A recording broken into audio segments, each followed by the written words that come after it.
అంతే ఫ్రెండ్స్. ఇది tube లైట్ది first స్విచ్కి ఇచ్చాము, బల్బ్ ఏమో సెకండ్ స్విచ్కి ఇచ్చాము, ఇది ఫ్యాను థర్డ్ స్విచ్, ఇది బయట లైటు ఫోర్త్ స్విచ్.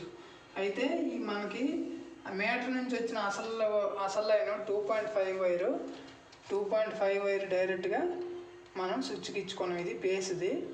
ఇవ్వండి ఈ పచ్చ కలర్లో ఉంది కదా, ఈ న్యూట్రల్, ఈ న్యూట్రల్ కలిపి ఇందులో కలిపిసాము. డైరెక్ట్గా వచ్చిన ఫేస్ ఇక్కడ ఇచ్చాము. ఈ అన్ని స్విచ్లకి ఫేస్ వెళ్ళిపోద్ది అనమాట. ఇక్కడ ఇది ఈ సాకెట్ తాలూకా ఫేస్ అనమాట. ఈ స్విచ్ ఇక్కడ నుంచి ఇక్కడికి ఇచ్చుకున్నాం. మళ్ళీ ఇటుపక్క కూడా ఈ సాకెట్ తాలూకా ఇది ఫేసు ఈ స్విచ్కి ఇక్కడ ఇచ్చుకున్నాం. ఓకే ఫ్రెండ్స్, అర్థమైందా?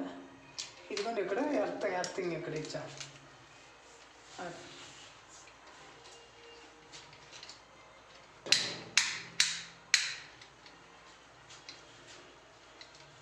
ఆపలేదు.